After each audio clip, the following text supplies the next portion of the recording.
And now we turn our attention to value creation, sustainability, and long-term value for groups and conglomerates. Our moderator is Frances Bain Cumberbatch, and her panelists are Claire Gomez-Miller, Wayne Das, and Karen Kelshall Lee. I'm going to introduce Frances briefly and then hand over to her to bring on her panel and conduct this second panel discussion for today. Frances is an attorney at law, the Chief Legal and External Affairs Officer at Answer McCall Group.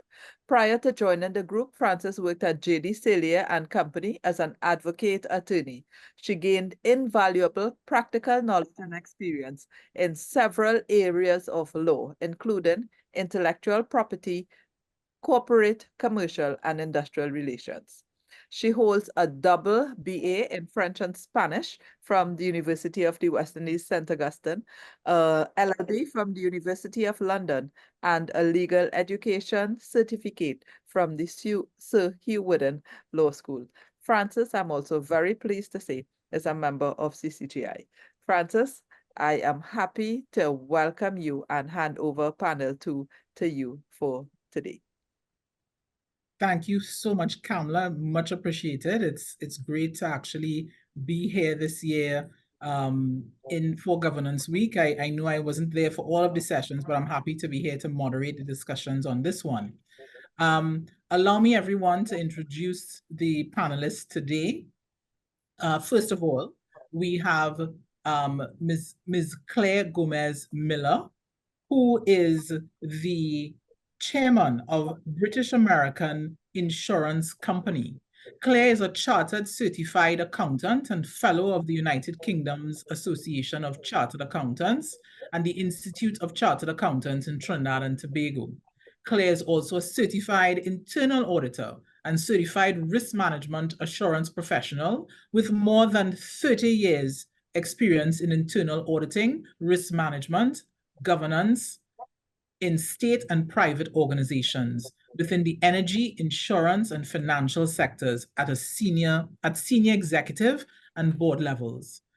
Claire's experience at board levels includes many appointments, and she's currently, I believe, the chief audit executive for the the chief audit executive for the National Gas Company of Trinidad and Tobago. I could go on and on with Claire's accolades here, but we may spend all evening, and I think everyone knows Claire and her capabilities in the area of governance and so much more. Welcome, Claire.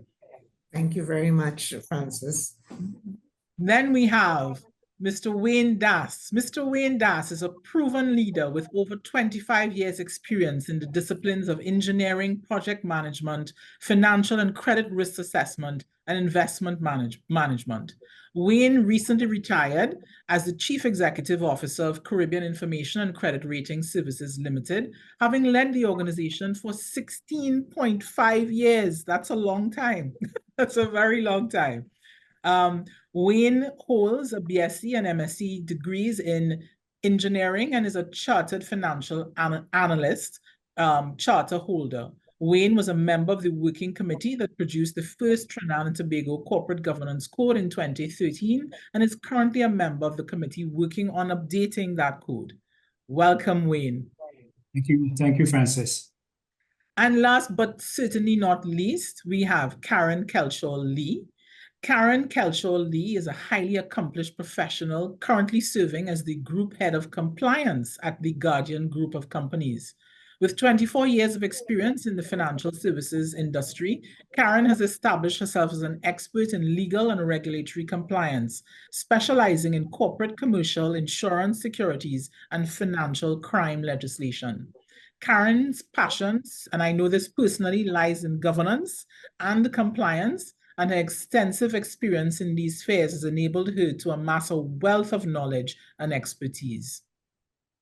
Beyond her professional endeavors, she actively volunteers her time to contribute to various organizations, and she served as the chairman of the Legislative Committee for the American Chamber of Commerce, also known as AmCham-TT, where she leverages her her expertise to provide guidance and advocacy on behalf of its members. So welcome, Karen. Welcome all three panelists. And of course, following the format, I would invite each of you, starting with Claire in the first instance, to make your presentation 8 to 10 minutes. Thank you so much. Thank you, Francis. Welcome to all. As I always say, it is always a pleasure to be here. All right, so we are looking at value creation, sustainability, and the long-term value for groups and conglomerates. One of the definitions for value creation is the act of putting something out in the world that has some level of usefulness for other people. I found this to be a very simple definition for value creation, and it really speaks to anything that you do or you provide must be of usefulness to someone out there within the world. So a business must create value to earn revenue from its products and services. In accordance with ISO 37000, as we heard this morning, organizations must ensure that value is generated for all relevant stakeholders and not only the shareholders. So a business must create value to earn revenue from its products and services, and their value is created for customers through the sale of products and services. So there must be a demand, or at least a demand that may meet supply for these products and services. And creating value for employees results in higher efficiency and ethical behaviors. So it depends on the programs that you have for your internal stakeholders, will result in the increased loyalty to the organization, and that goodwill that you would really want from your employees. And creating value for shareholders translates into increase in share price, future guarantee of investment capital, especially that equity capital and not borrowings. And creating value for society translates in retaining license to operate. So we all know that if there's no public trust for your organization, then you may find customers not wanting to use your products or services. All right. So even if it is a not-for-profit organization, the services from these organizations must be useful to others. And these services must be useful so as to attract and retain sponsors and donors. They must also be reliable to ensure that they can grow and sustain demands for their services. The same principles of being useful and reliable are also relevant to business groups and conglomerates. The challenge is for these supersized entities to create super value through synergies. So business groups will have multiple subsidiaries, each one a legal entity under the control of a parent company or majority shareholders. And these subsidiaries may be within the same industry or different countries or regions. They are individual boards and board committees, separate management teams, separate purpose. So each organization will stand on its own as a separate entity from the parent company. Conglomerates on the other side are organizations operating across various industries, countries, with business units being divisions of the conglomerates. So a subsidiary of a business group is an independent legal entity that can raise its own external capital with limited liability, while a division of a conglomerate is not. So there is a legal difference between the conglomerate and the business groups, but in the main, these are super organizations. And these subsidiaries may have different purpose, strategic vision and values, individual governance structure. And the stakeholders are very diverse, especially where the subsidiaries are not wholly owned by the parent company, but rather have significant shareholders with varying interest. And that's one of the major differences between the business group and the conglomerates. Right? So the conglomerates are multinational organizations. So we spoke of Massey this morning and Samakal. Those are two of the largest conglomerates in our region. Conglomerates have the same purpose, strategic vision, and values. They have one governance structure. So they have a group board, board committees, company secretary, the internal audit, risk management functions. Those are the same. They are divisional management teams and operating arms that would provide either support service or the technical services for the organization. So how is value created and sustained within these business groups and conglomerates, especially when it is that you really want to sustain for a very long time? Because some of those conglomerates, they have rated more than 100 years in doing business. And so most likely they may have started as an individual organization, grew into a business group, and then have transferred themselves ultimately into a conglomerate, or some of them might have just started as an individual company and remain as an individual company and grew into this massive conglomerate through acquisitions and mergers. So one of the general business objectives that is intrinsic to all organizations will be the objective to ensure sustainability, profitability, and revenue growth. And this is primarily your value creation. In most organizations, you would see them separating the objectives into ensure sustainability as one objective, to ensure profitability as another objective, and to ensure revenue growth as another objective.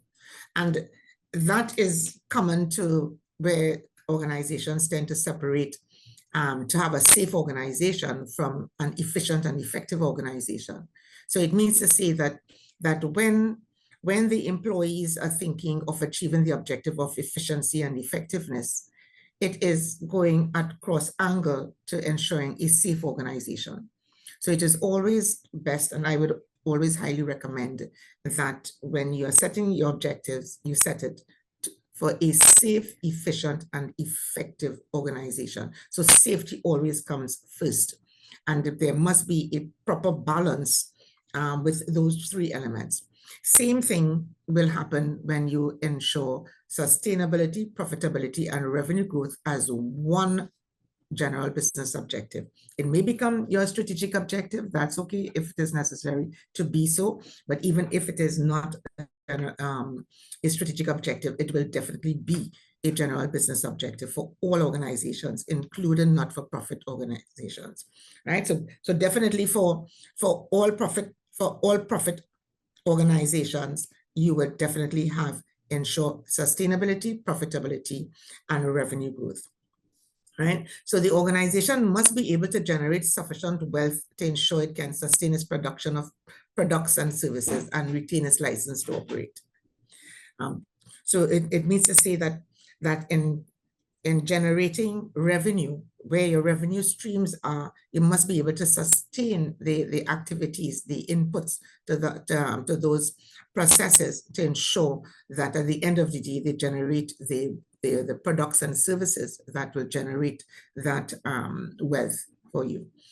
The organization must generate sufficient profit so as to create value for its shareholders. And the organization must have revenue growth to ensure that its purchasing power is not compromised. $1 today and $1 tomorrow, are of two totally different values. So hence, value creation is an essential base to support a profitable and lasting business. So groups and conglomerates should develop value creation targets and communicate them throughout the groups and conglomerates. And because of the super size of these organizations, that communication can be a challenge, where it is the parent organization might be in one region and the subsidiaries in another. Same thing with the conglomerates, the head office base with all of the board and the board structure, etc., is in one territory, and then all the divisions are scattered throughout wide global territories. Yes, because I think Anza Makal has about, are they operating maybe in 42 countries or something of the sort. So these conglomerates can be really super huge, right? So how can these super-sized organizations ensure that there's proper alignment with their purpose and their vision and their values. Yes. One of the mechanisms that is used is branding. So branding across the group and conglomerate may help create and sustain value, especially in the corporate social responsibility initiatives, creating value to the public and the internal stakeholders.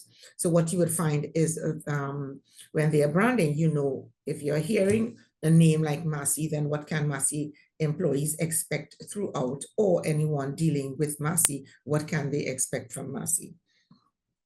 Transfer of knowledge and expertise, especially in the areas that drive value creation.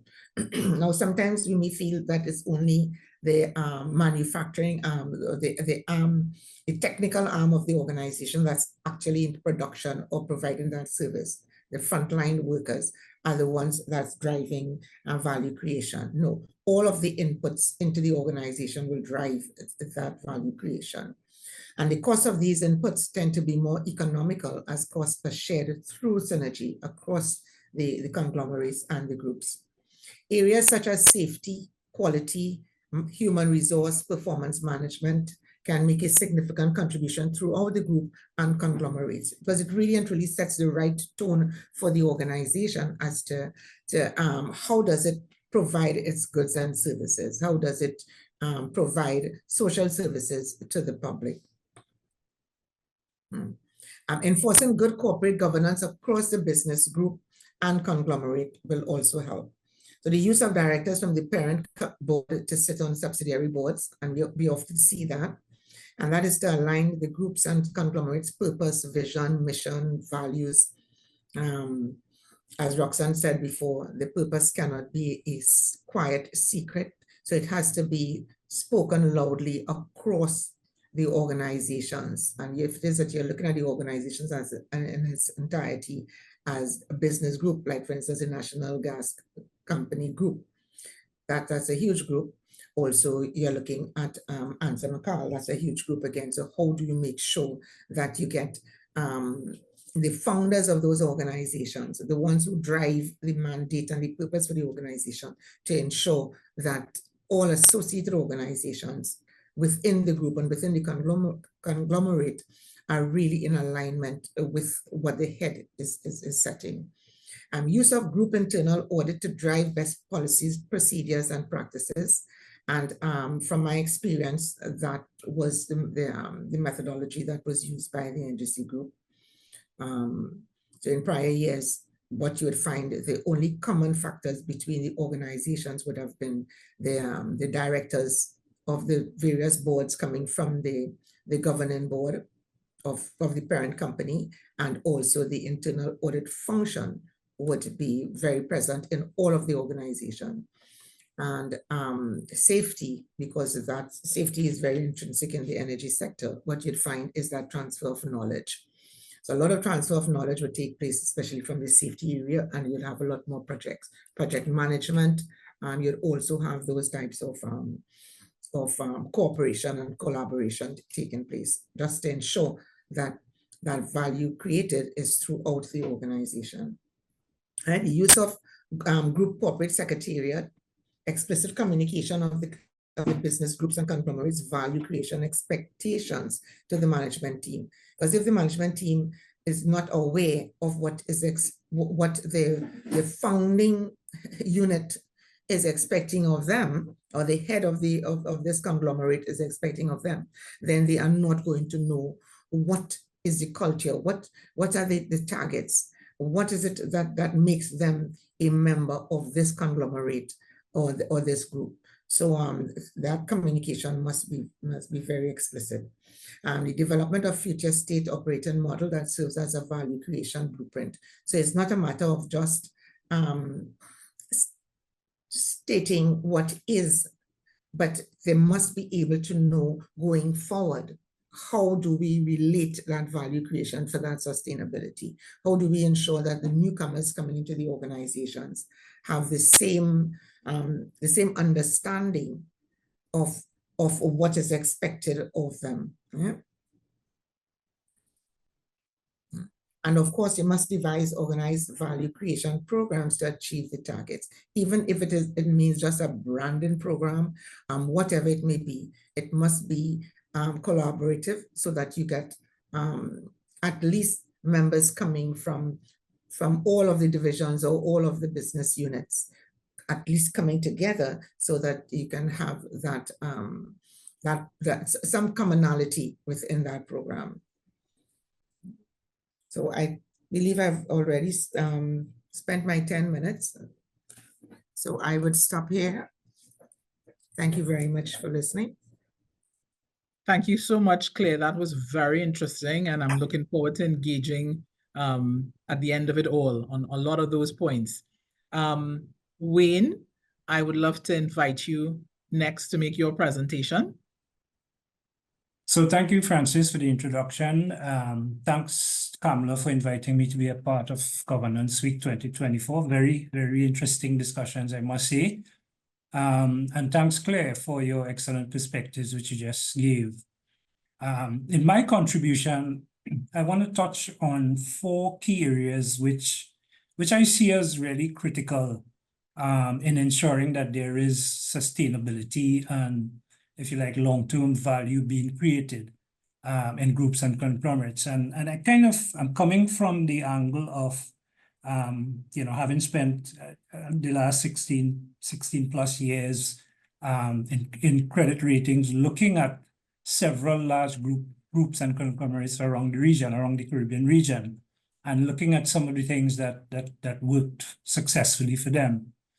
And the first area I really want to highlight is the importance of having an enterprise-wide risk management framework embedded in the organization, in the group. So we would have heard, Derek Rajak speak this morning about the importance of risk management and its linkage with governance. But for when you're talking about large groups and conglomerates, it's even more important. Especially if you have this group operating in several different territories with several different business lines and so on, and all the unique challenges that come with that. An ERM framework, as we know, it really is, it helps the organization to understand and prioritize risk. And importantly, it creates that link, that strong linkage between risk, purpose, strategy, and how the business performs.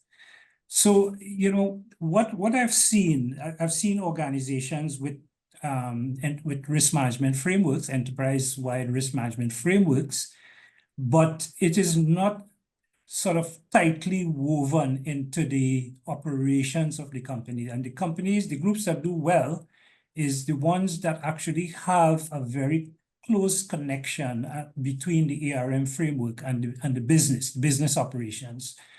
And by that I mean, risk is not to be seen as a department that is there to prevent business expansion and getting into new products and services and to new markets. But it actually should be seen as an enabler for the organization to expand and to grow within the limits of its risk appetite, right? And that connection is absolutely critical.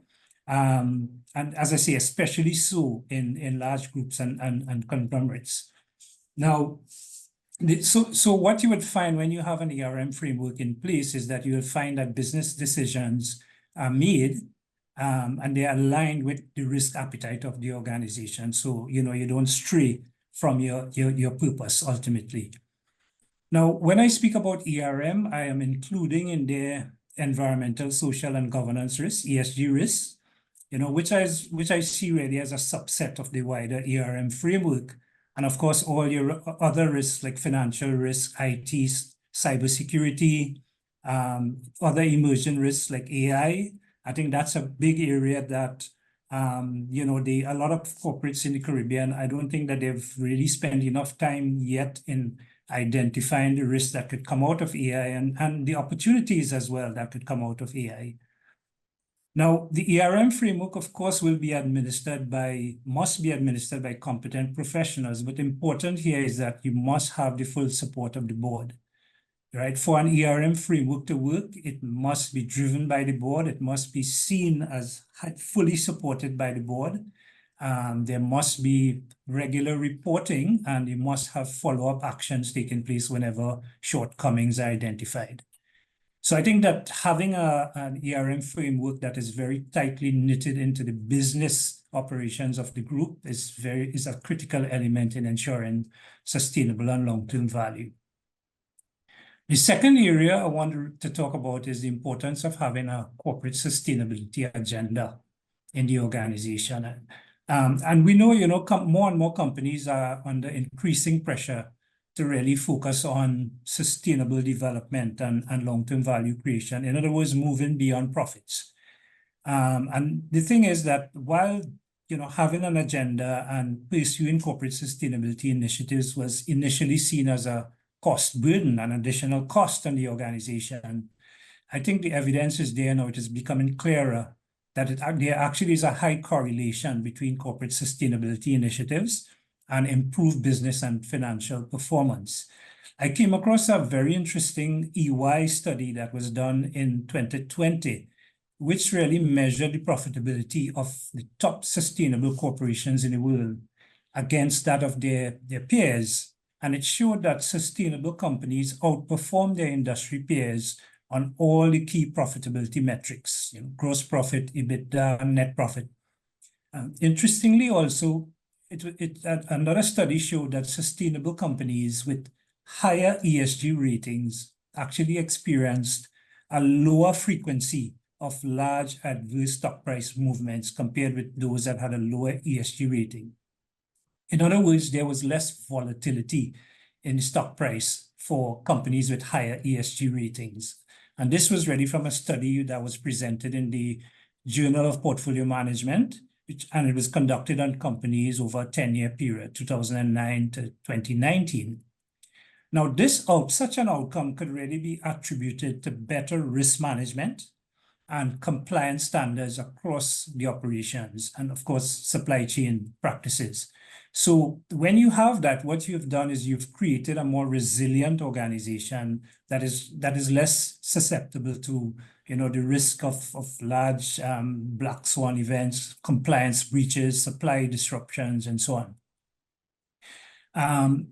Wearing my credit ratings hat, I can see that from a credit ratings perspective, a corporate with a sustainability agenda embedded in the organization would certainly earn a better credit rating, than its peers, all other things being equal, and would therefore be able to attract funds at a lower cost, right? And not only at a lower cost, but from a wider range of investors, because you find that there more and more now, certainly on the global front, more and more investors are refusing to deal with companies that do not have a corporate sustainability agenda within the organization. The third area I want to touch on is the need for reporting, a higher level of reporting. And this is particularly as it relates to sustainability and progress with sustainability initiatives. Now, we know assessing profitability is relatively easy, right? Because, you have generally accepted accounting principles, which make it easy for a business to report its profitability and for stakeholders to interpret what that profitability is. However, when it comes to assessing whether the business is really creating sustainable value or not, in the absence of common and consistent language for reporting that sustainability, then you'd find that that becomes a lot more difficult. And so it really brings to the fore the whole issue of sustainability reporting and where we are with this in the Caribbean. Now, I would say that globally good progress has been made in this area. We have, some of you all may know about the European Sustainability Reporting Standards, the ESRS, and the coming into force of the CSRD, which is the Corporate Sustainability Reporting Directive, which is really meant to ensure that investors and stakeholders get access to the information they need to assess whether the impact that the company is having on the environment. And even for investors to assess whether the financial risk and opportunities coming out from climate change you know, whether it is being incorporated into the company and being managed or catered for. And I think first reporting under the CSRD is actually required in 2025. Now, in June 2023, the International Sustainability Standards Board, that's the ISSB, actually issued its first 2 IFRS sustainability disclosure standards. All right, that's IRFS S1, which deals with the disclosure of sustainability-related financial information, and IFRS S2, which deals more with climate-related disclosures. And I believe first reporting under those 2 standards is required in 2025, which is not too far away. And so my point is that it really is only a matter of time before these reporting requirements sort of are front door kicking in the Caribbean. I know that some of the larger groups and conglomerates in the region have already made a start with sustainability reporting. I mean, I can speak to the Answer McCall 2023 sustainability report, which I read and I found to be very good. I know that the National Gas Company has been producing sustainability reports for a few years now, and of course there would be others. What I'm also noticing is that some of our larger corporates in the region are actually dedicating a section within their annual report to report and to profile their ESG progress. But my point is that I'm sure over the coming years, more effort will definitely be needed by our corporates, you know, in terms of reporting on progress with sustainability. And the final area I just want to touch on is the important role of the board in value creation and particularly as it relates to selecting directors, you know, the composition of the board. You know, apart from the role of the board in ensuring a proper and effective governance framework is not only in place, but is working, I think the issue of the composition of the board is critical.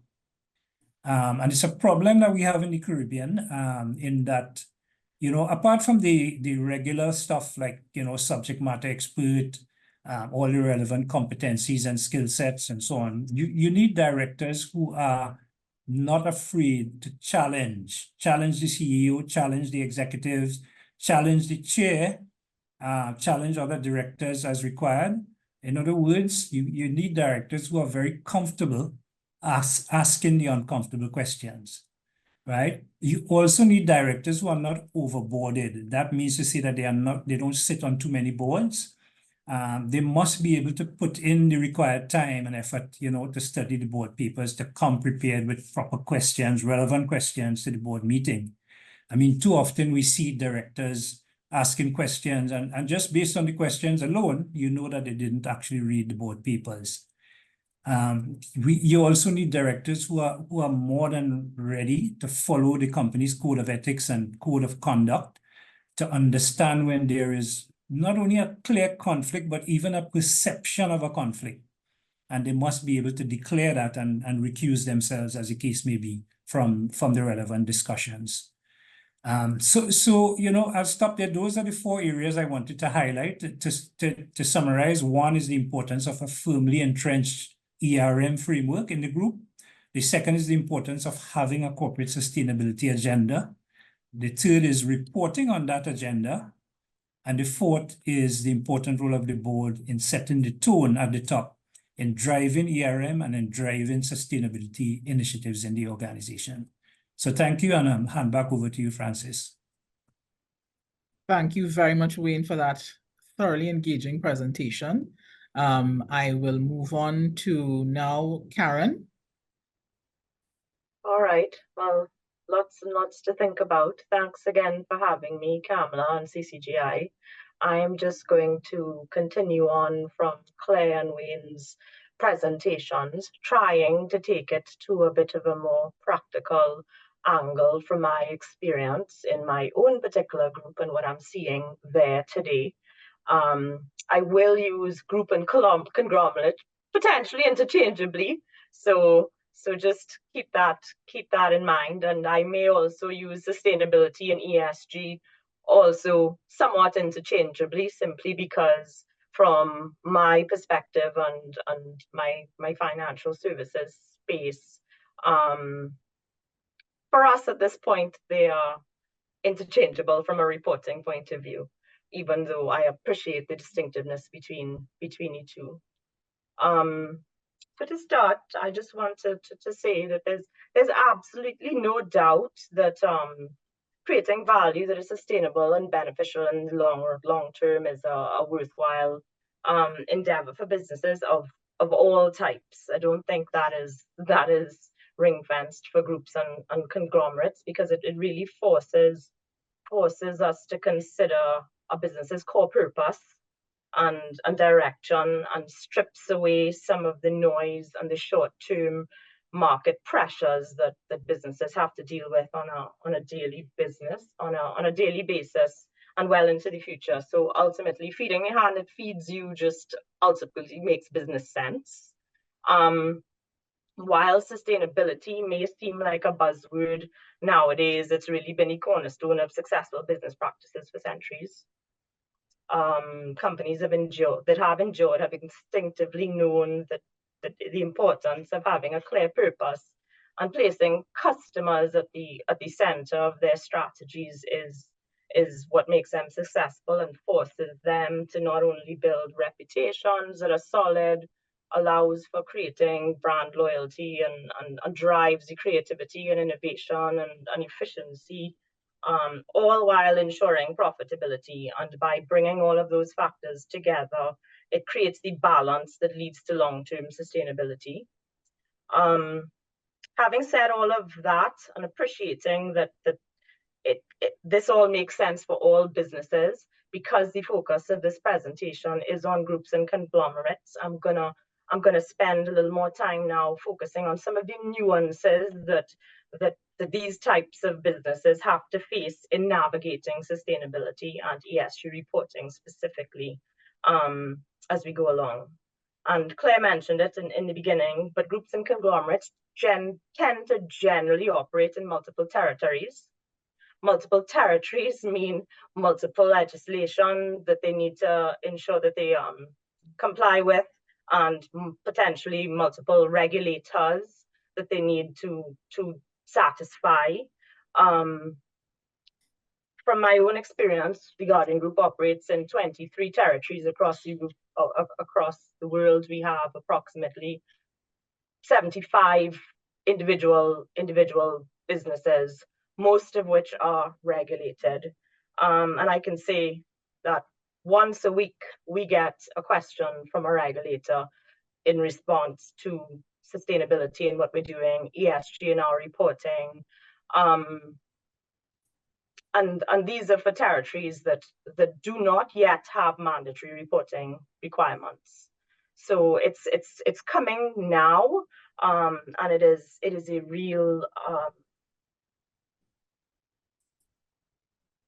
real practical part to doing business in the industries in which we operate now. Secondly, what else should I say from the multiple territories point of view? I think yeah, that's it. If I move on, not only do you have multiple territories, but you also have multiple or different industry types, in particular in the conglomerate space, and they don't always align. There are specific nuances that different business lines and types of businesses have to require, and they don't align seamlessly when it comes to consolidating at the group level. So there's some practical aspects to that is something that groups or conglomerates have to take into consideration when they're thinking about sustainability and moving forward. One size just does not always fit all. Third, data.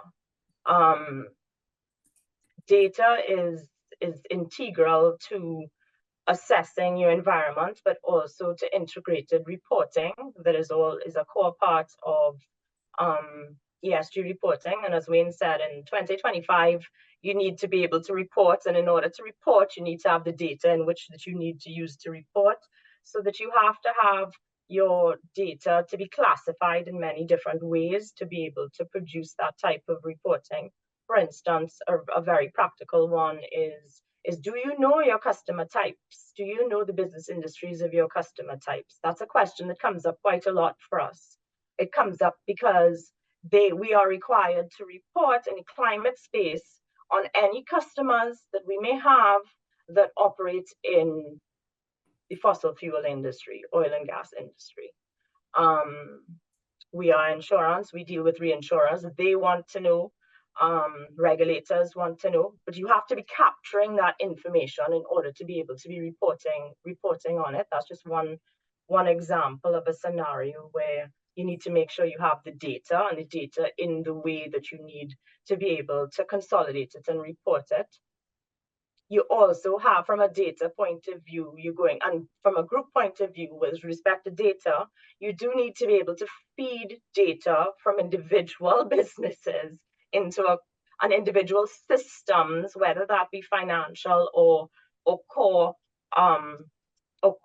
systems, whether that be insurance, asset management, whatever else that you're using for your type of business. You're going to need to take your data from there, which is, we can have 10 systems, 20 systems, 100, and you need to be able to factor the data coming out of those systems into one consolidated space to be able to facilitate integrated reporting. So data is a big one. What seems to be coming up a lot as well is questions about how you classify your investments and what you are investing in. That type of information is being requested of us quite frequently now as well. So you need to be able to ensure that there is consistency approach in every business within your group as to how you classify your investments, to be able to report on it.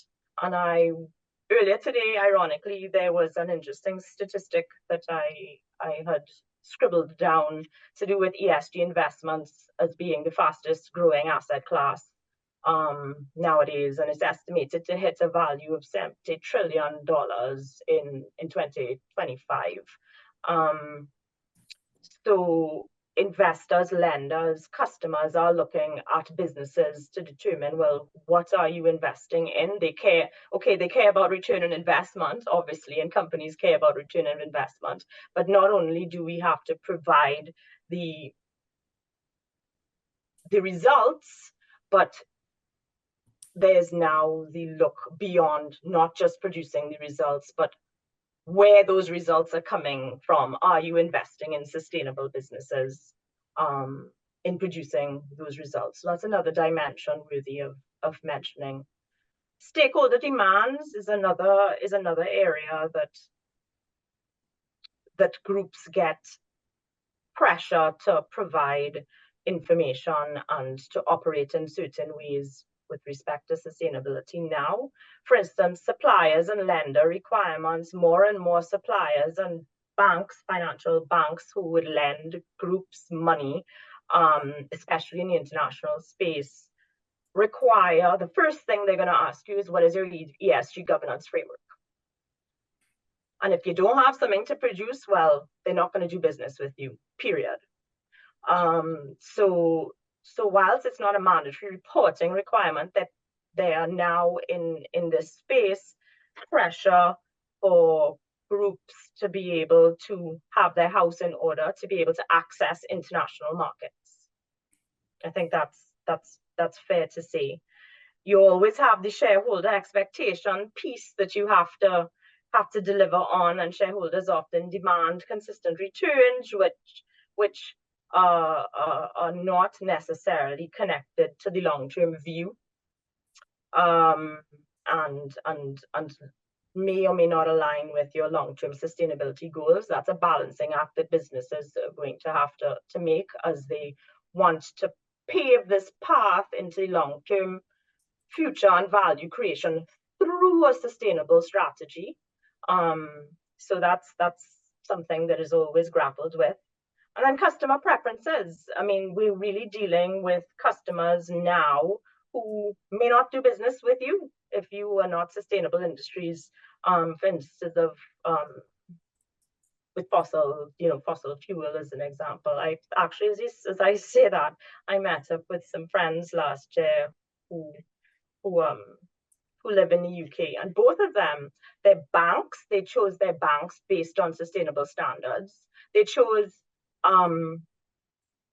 their taxi service. They didn't use Uber. They used some other provider that I had never even heard of, because they were geared towards sustainable goals and supportive of women and other things that in our space we don't even think about. So customers are now, their minds and their expectations from businesses are shifting, and we really need to appreciate that.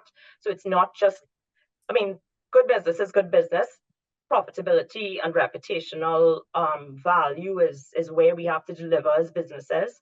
But from a sustainable point of view, we really do need to be appreciating your markets now and adjusting to be able to design ourselves for the future to accommodate that. Not all stakeholders are created equally, of course. Those are just some examples from my experience, but the stakeholder base is quite large. You have employees, investors. Who else do you have? You've got local communities as stakeholders, NGOs as stakeholders,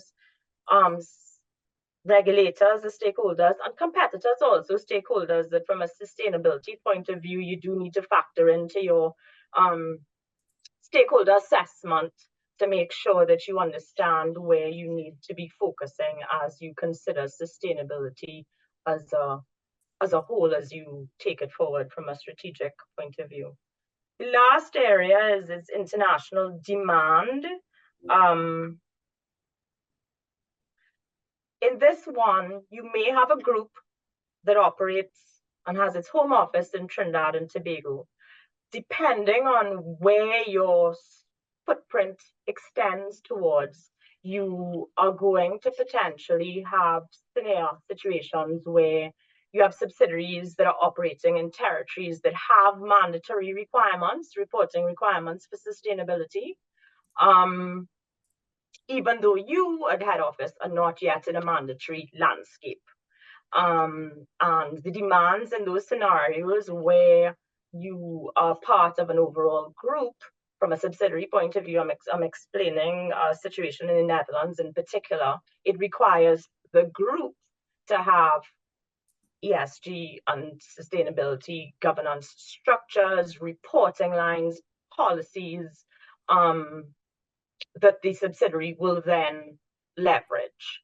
So it's really becoming bottom up for groups sometimes, because you are not operating in a space that is yet mandatory, and we're trying to ready ourselves, but it's coming in in other ways that are forcing groups to really take this on board now. It's no longer a choice, and making sure that we are able to satisfy all of the obligations and all of the territories that we operate in. So those are some of the examples.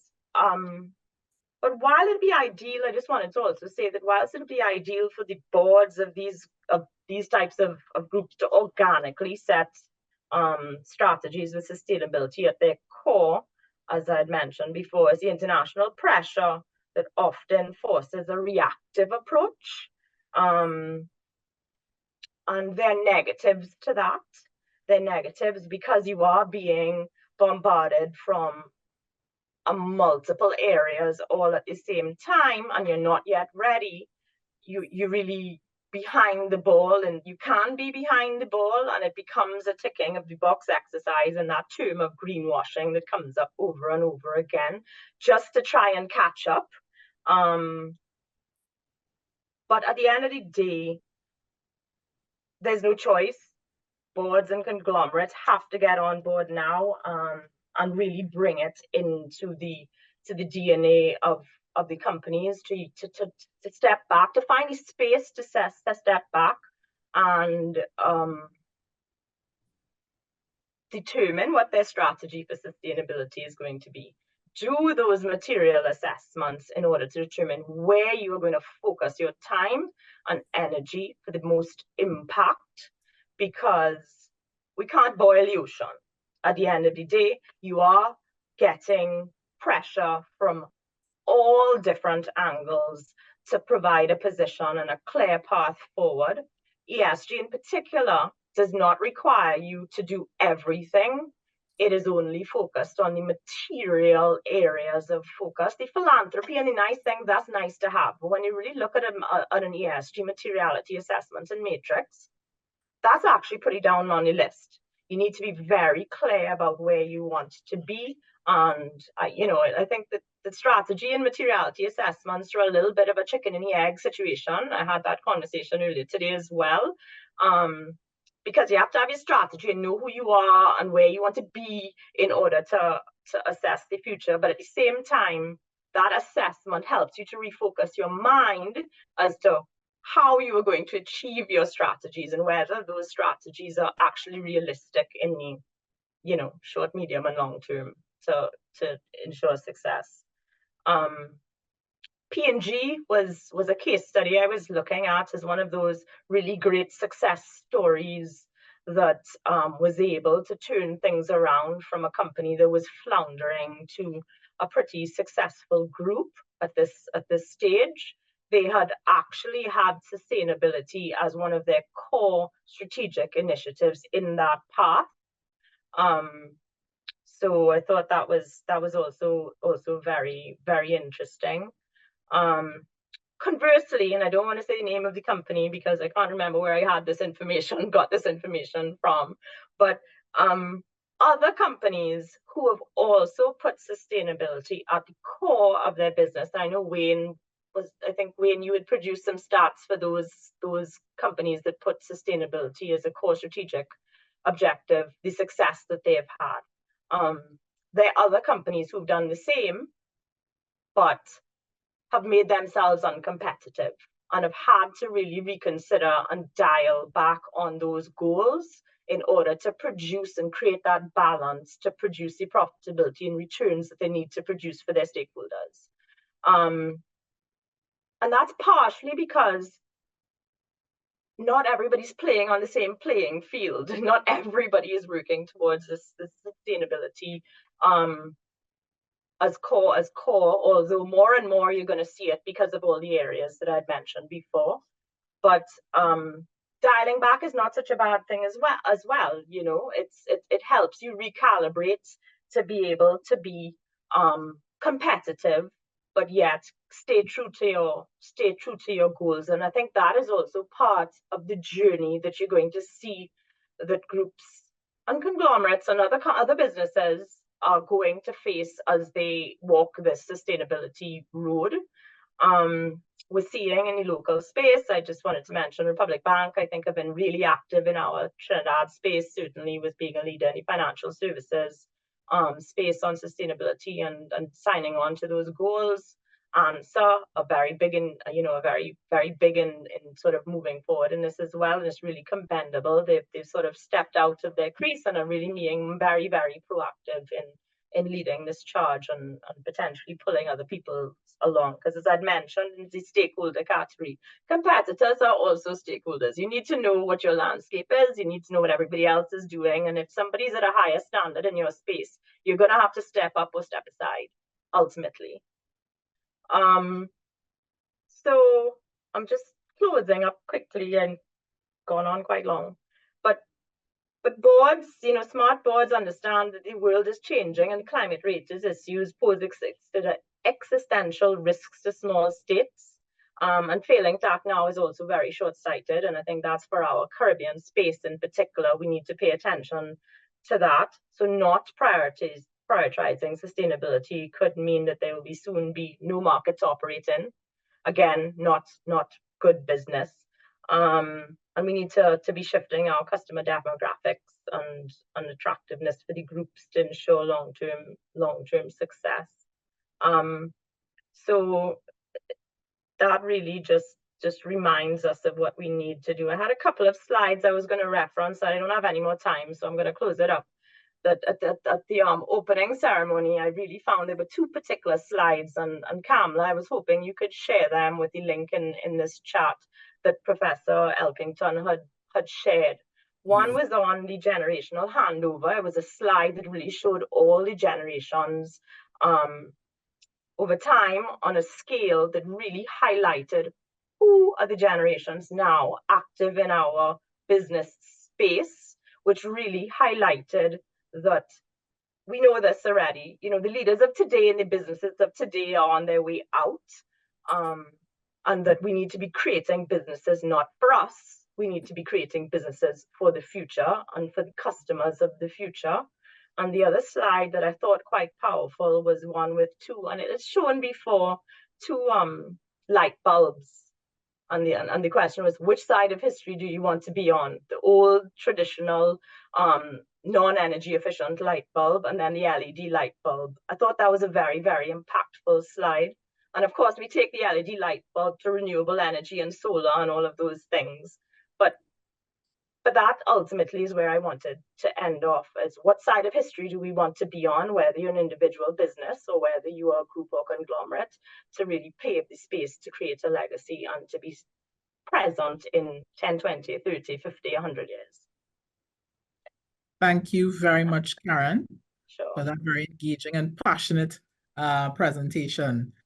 I'm now inviting all of you, great, because there's so much that has come out of each presentation. We could be here for another hour. So before Kamla kills me, I have to manage this conversation very well because I know it's going to be interesting. I want to kick it off straight away. Claire, you spoke about, you mentioned it, you used the term license to operate a couple of times in your presentation, and creating value for all stakeholders. This has become very, very important. I mean, we know that it's no longer just about the shareholder returns and about just making profits just generally and declaring that, and not really focusing on your stakeholders. Now, a lot of people confuse that with philanthropy, donations, etc. And I want to talk a little bit about stakeholder engagement and how that actually creates value for a company. I want to throw that out there. Claire, I'll put you on the spot to since you inspired my question. I'll put you on the spot to start with. I think you ended up with maybe 3 or 4 areas for that question. Yes. Yes. Going back to the license to operate, I think that oftentimes we forget the reason why it is that we reach out firstly to our fence line communities and then to the wider communities. And if you go back to how organizations operated before, they started with charity begins at home. So then the internal stakeholders, which would be the employees, they would be taken care of with medical, the annual medical examination, certain things like that. There was specific benefits that were given to them that would have been outside of the compensation package. Right. And then you started looking at your fence line communities. And here's when you're saying, okay, for security, for even the supply of short-term labor, various reasons you would want to take care of your community. Now you're finding that has gone to the wider communities, and even actually ensuring that you have programs that deal with things like climate change, etc. That sometimes has nothing to do with your immediate community. And as such, you still have to ensure that wherever it is that you're placing that value, it is understood why it is that you're doing it. What is the impact on the organization if you fail to do it? So for instance, you may say, okay, they're speaking of more tornadoes. You don't anticipate tornadoes in Trinidad or in the Caribbean, but in truth and in fact, it isn't one of the impact of climate change. So if it is that you need to do certain things to address that specific risk, it might not look as if it's a risk that is going to impact you and your community, but you have to take it from that wider perspective. So what you're seeing here is the license to operate has moved away from just that fence line community to global license to operate. So if it is that you are not demonstrate in compliance with some of these regulations, these initiatives that are set outside of the region, yeah, it is going to impact you. It might not impact you currently, but it will impact you in the future. So the sustainability of your organization, your ability to create that value, especially in the long term, will need for you to assess the environment at this point in time. Do that environmental scan and look at that license to operate from a wider perspective. So I would allow Karen and Wayne to take the rest of your questions. Well, I want to just jump in and say, with regard to stakeholder engagement, my own perspective is that you can actually learn so much, you know, from reaching out to your stakeholders, whether it be, you know, customers, whether it be even competitors, right? And of course, the other stakeholders, the regulators and so on, because many times, you know, companies go around thinking that their product and or service is, you know, is out there in a certain way, and they have a certain notion of how this product is, how important and relevant this product or service is. But when you start really seriously reaching out to stakeholders and customers, it actually, to me, could lead to an opportunity for innovation in coming up with alternate products and services, because you may be partly filling a need, right? But when you actually hear from them and understand what, well, you know, this is good, but what we really need is ABC, then that leads to an opportunity for a new product or service. And so that constant, to me, that constant stakeholder engagement is absolutely critical if you want to continue to grow. Definitely. I can say, well, let me let Karen, if she wishes to make a comment at this point before I interject. Nothing new really, but to support what's said, I think you have to really understand your market. And in order to understand your market, you need to understand the expectations of all of your stakeholders.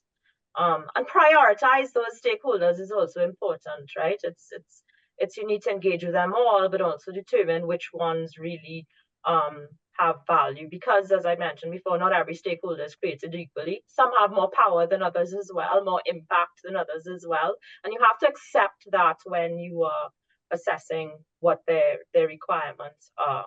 But absolutely going blind into an industry without understanding and even communicating. So it's asking what people want, but also sharing your vision, your view, where you plan to go. So it goes both ways.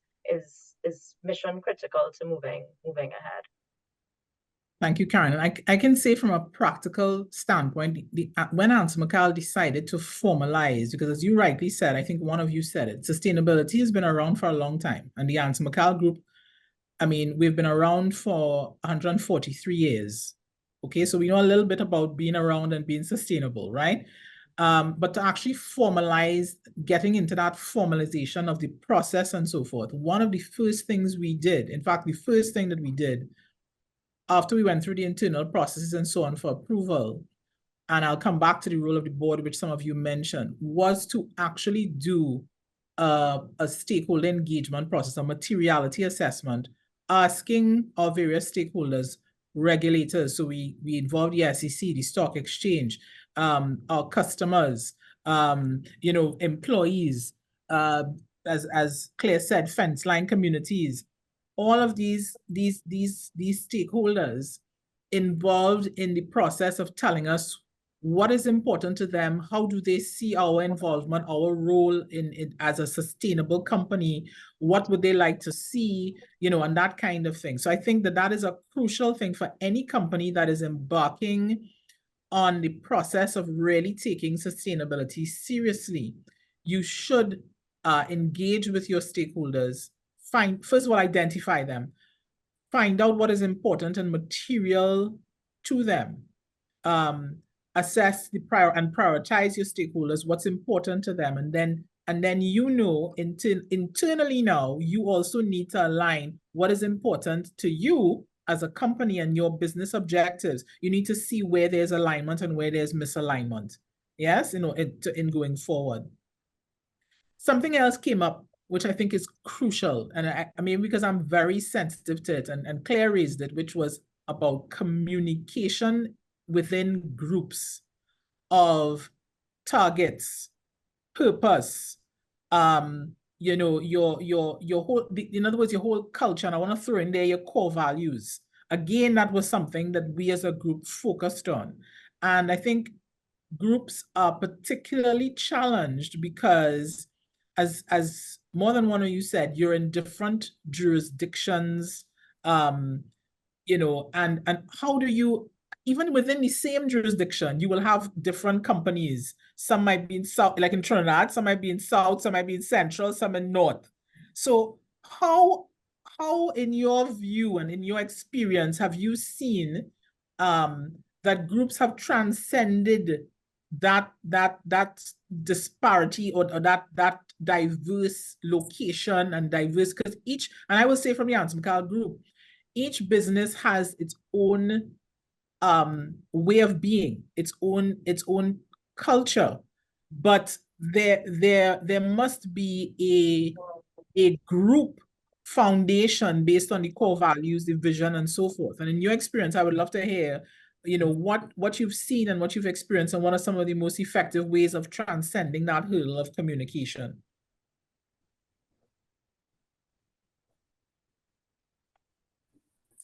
I think that I addressed a lot of it in my presentation, so that is why I would allow Bain and Karen to first speak, because they may have some new experiences. What I would say is that so I'm agreeing that particularly in large groups and so on, the communication is absolutely critical, right? But from a very, I would raise the point that from a very practical perspective, it's a very difficult thing to achieve.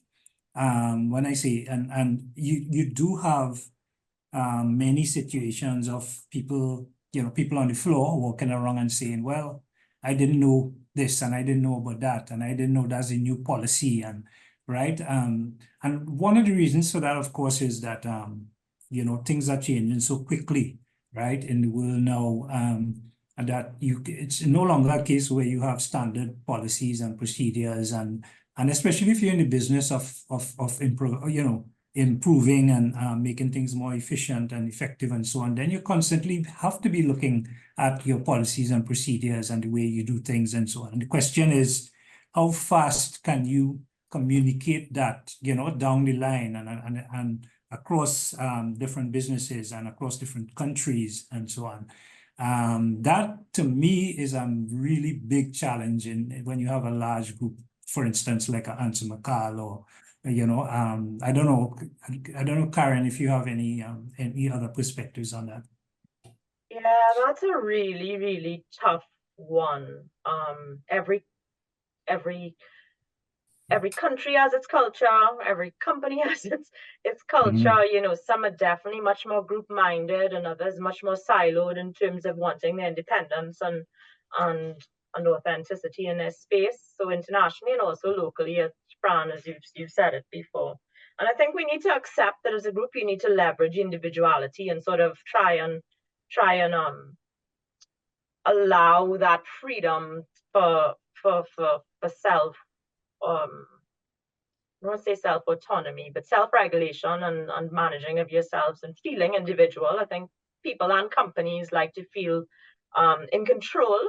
At the same time, you do need to have your messaging from a group position very clear and concise, and communicated so that people and companies are aware. But also in that messaging, it comes down to culture and core, right?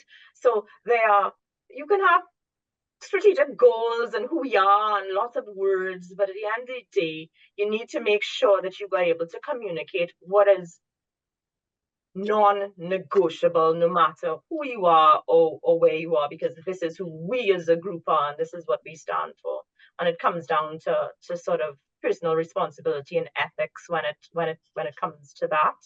And then in terms of communication and policy, you need to build out as groups, you need to build out those frameworks that you are able to disseminate, and that people can go in and view any policy, any document At any time, correct. At any time correct. Exactly that they want. I want to just invite at this point in time, and I'm seeing the comments coming in. I want to invite the audience at this point, because we do have, I mean, it was such interesting and informative points that that the speakers made. I want to invite, as we go along, the audience to feel free to put their questions in the chat, right? And also raise their hands to ask questions as we go along, okay? Because we are running to time. Claire, saw you? Yes. So of importance is the code of ethics and conduct that must be set at the top, and that must be disseminated throughout the organization. So I think, as Karen and Wayne said, there would be some policies in the organization that must transcend throughout the conglomerate, throughout the group. So, and that takes you back to that brand, because when we speak of how do we brand our conglomerate, what looks like Massey, what looks like Answer Macau, yes, what looks like British Gas, what looked like Amoco, what looked like, you know, these multinational organizations. They conduct themselves in a certain manner, yes, and that is enforced throughout. So yes, you would want to encourage the uniqueness of each organization, because each organization, they tend to have their own special, unique identities. You still want to manage, it's like your children.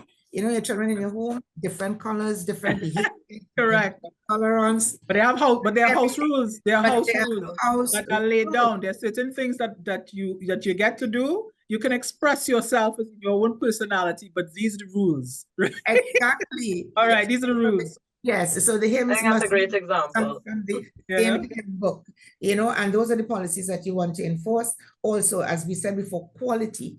If it is, because one unit within your organization can negatively impact your brand through poor quality product. One poor quality product, one poor quality service delivery will impact the entire organization. So quality, safety, one safety issue can impact the public trust.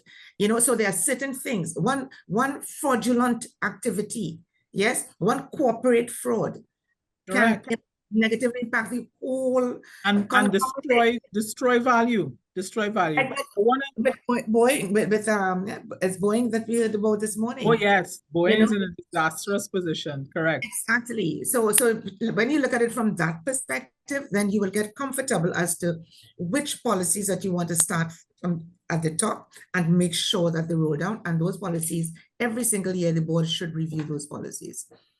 Agreed. Now I'm seeing comments. I want to call on Latoya. I'm seeing in the chat, I'm seeing David Small. I think your contributions are so great. I don't want to just read out. I want you all to participate, because we've gone beyond we want some interaction with the audience, because you all are booming with the questions here. So David, you want to jump in? I was trying not to jump in, because that's okay. I'm pulling you in, man. Let's go. I am enjoying this session so much. I liked when Mr. Das spoke about the sustainability agenda and having the board of the company needing to drive that agenda. But I also love Karen's, let me just say love. I enjoyed Karen's session where she said, listen, in the real end of the business, sometimes you have to make trade-offs. So while you may have a sustainability agenda, the profitability and survivability of the business is what is paramount at any particular point in time. So oftentimes, while you may have this lofty approach, and this is what you want to do, and it's all good for the planet, if the business fails, then it's for naught. So that's exactly. These are the trade-offs, and so this is not easy stuff. This is tough. This is tough. The point I want to make is that for so long, as we continue, is how we measure success. If you continue to measure success using profitability and profit growth as the marker for success, without putting other things with it, then what we have as a status quo was not really going to change. It's not going to change. And I'll stop there. Exactly, exactly. And you know, there's something that I always say, sustainability is about good business. It's about sustainable business. It is not about giving away packages to people. That's a philanthropy, which we will continue to do as well, but it's about good business. So you don't just go and, you know, invest in something simply because it might be good for the environment. You have to assess that investment as not only good for the environment, but basically it should start off as, is this good for the business? Is it going to sustain revenue? Is it going to help support increase revenue and support profitability? And does it also, is it good for the environment? So we invested in a returnable bottling line recently at Carib Brewery. The technology on that system uses less water, less waste, all of those things. But those are byproducts of looking and investing in a model that is good for the business. And you choose an investment that will help you to use less water and less energy, right? All of that, and Claire touched on it in terms of efficiency and effectiveness. You save costs, right? So you usually good sustainable business decisions result in better profitability, better benefit for the bottom line. Latoya, you had a comment here in the chat, talking about culture. You want to talk a little bit about that?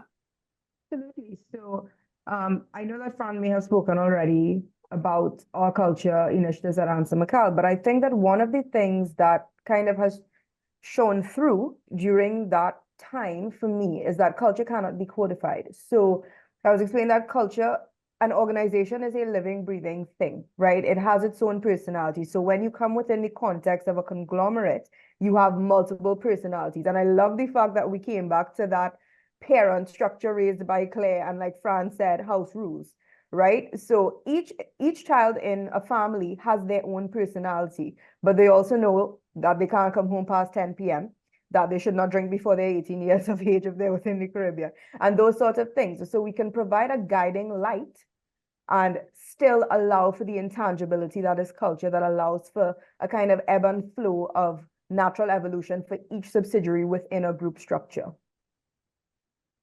When David was, sorry. Go ahead, Latoya, go ahead. No, I was just going to say, when David was speaking about sustainability and the profit sustainability specifically as raised by Karen earlier, what I immediately thought is that in the context of ESG, we focus on DEI, for instance, very much in the context of people. And I think that what we have an opportunity to recognize here is that diversity, equity, and inclusion, particularly the diversity part of it, needs to be applied to business methodologies. If we look at the business methodologies that are being used in a diversified manner, so not just environment, not just profit, not just sustainability, I think it becomes a lot more palatable for people to accept the fact that without the profits being sustainable, there's very little room left to sustain anything else. Agreed. Nice very good points. Okay, so I want to jump to something that Wayne raised, which was enterprise risk management. Now that's a big kahuna, right?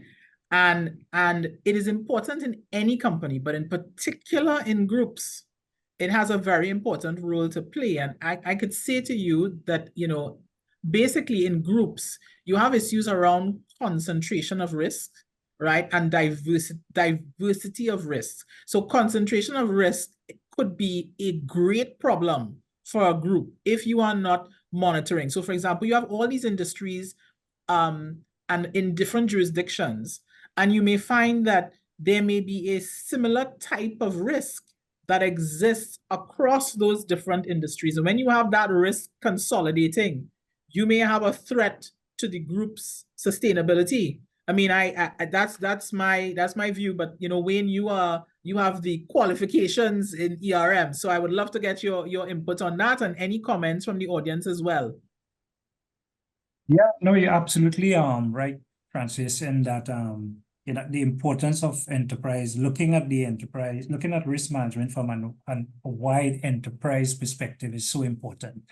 The thing about it is that the whole notion of risk, and you know, risk is is seen as a four-letter word, which it is, but not the kind that people describe it sometimes as.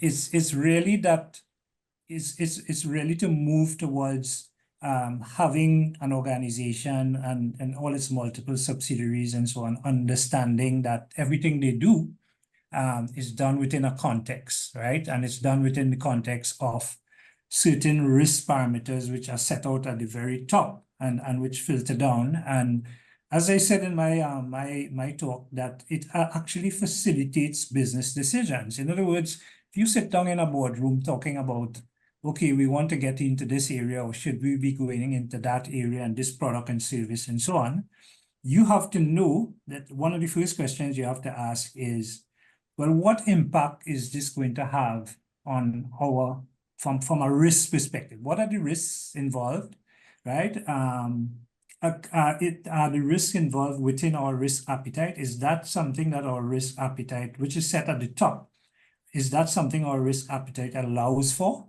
right? Is that something that the risks that come out of it that we can actually mitigate? If it can't, if you can't mitigate those risks and so on, then you have to know the process stops right there. It's not an area that you want to get into because it then causes the organization to stray, right? Yes. So absolutely important to have the right people in there to implement that framework and to ensure that reporting is taking place. All the things we spoke about, communications, reporting, and an iterative process of, because there are going to be things that still go wrong operationally and otherwise, but you have to find a way of capturing those things and then feeding it back in to see, okay, how do we do this better next time and so on. Correct. So have processes in place to make sure you have lessons learned. Yeah. Right? Lessons learned to be applied across the group. Yeah. Yeah. And I think, Karen spoke about things happening from a bottom-up approach, because there's some subs that have the requirement now, whereas the other subs and or the parent, it's not obligatory, as yet. So you have that issue where really the parent technically is being dragged along, where the parent is supposed to be the one setting the rules, as we spoke about. We have that issue. So I think it is very important for groups to make sure that they are on top of what is happening and determine really and truly that they need to set, and when they need to set the frameworks and the guidelines and the guardrails for the rest of the group to operate around. Yes? Yeah. Yes, Claire, go ahead. Yes. So enterprise risk management within an entity that has a legal right to operate as its own entity is different from enterprise risk management within a division, within a conglomerate. So it means to say to an organization that is conducting its business within one territory, their risk profile is going to be totally different from another organization in another territory, right? So we have to understand that looking at that enterprise risk management from within a conglomerate perspective, you still have to drive that risk appetite, because it means to say that it's like value creation. It comes back to that again. What value means to me at the top must be the same as what it means throughout the organization, throughout the group, throughout the conglomerate. You see, so from that perspective, setting the appetite is very, very important, but recognizing that setting the framework, because even adopting the standards, what standards are you going to adopt? Are you going to adopt ISO risk standards, or are you going to adopt CCGI or GRI? Right. So adopting the same terminology so that even when you move persons from one organization to the next, they can quickly fall into the risk management system, because really and truly the ERM, the chief risk officer, is not the owner of those risks. They are not responsible for managing those risks. You see, so the managers are responsible for identifying, assessing, and managing the risks that are inherent within their areas of control. That is what they're being paid for.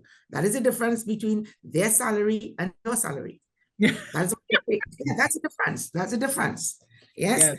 So managing that risk to their objectives, to anything, whatever it may be it strategic objectives, their general business objectives, tactical project objectives, whatever it is, they're responsible. As such, they have to manage those risks. So it means to say the framework is what you're now trying to ensure that is embedded across the organization.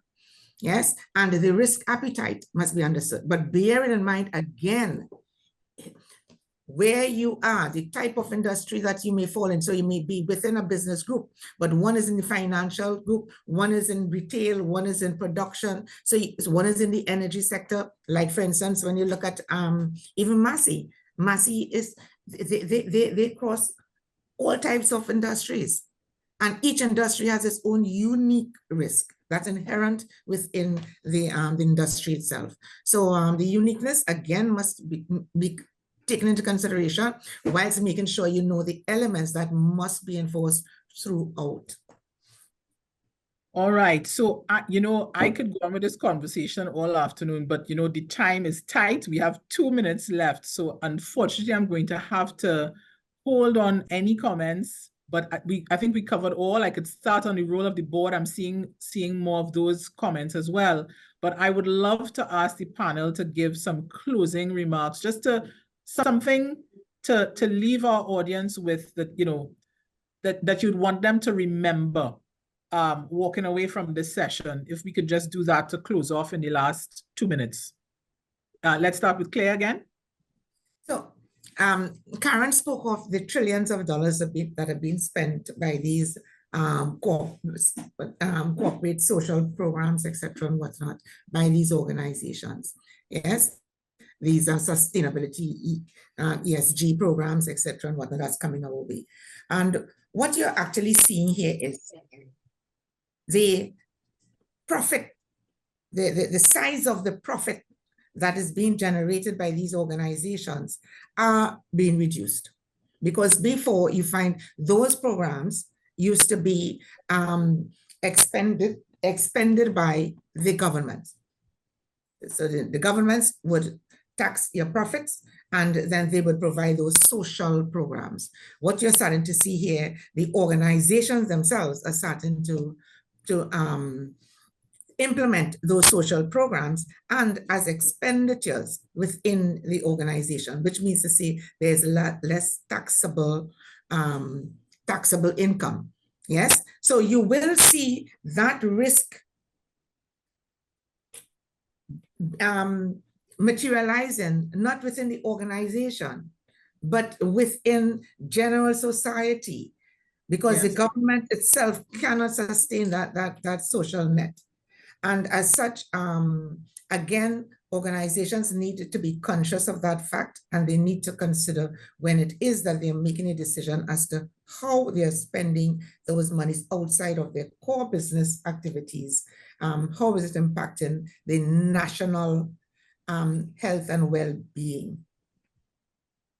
Because if their focus is, let's say, not spending money on, let's say, security and crime, but the national issue is crime, then where is the government of the day getting the funding to deal with that? With national crime? No, agreed. Thank you, Claire.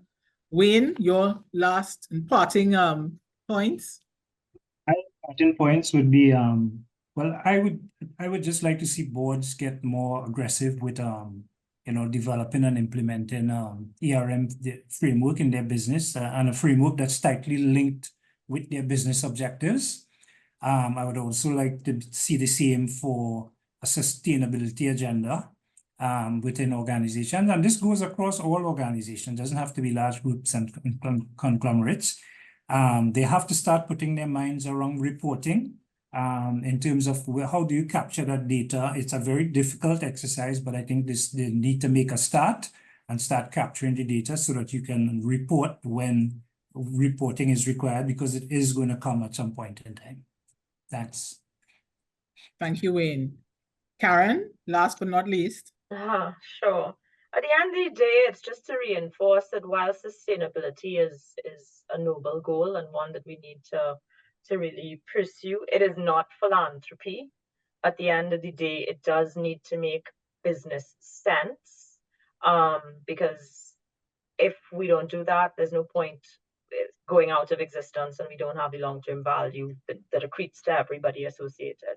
So for me, it's really about my last plug is to let's get back to basics. Let's understand who we are as a corporation. Be very clear in that vision, and to create a strategy that is planning for the next generation, not simply because they're where the money is coming from, but they're the ones who are going to be running it. So then you need to participate in that design. Clarify the strategy, make sure you do the materiality assessment so you can focus and not be all things to everybody, to take it forward very precisely and building one block at a time. That would be my thoughts. Thank you so much, Claire, Wayne, Karen, for the insightful contributions and discussions this afternoon. It was my pleasure to facilitate this panel. And I'm now handing back to Kamla at this point. Thank you very much, everyone. And thank you very much to our audience for listening so attentively and participating with the comments in the chat and the discussions.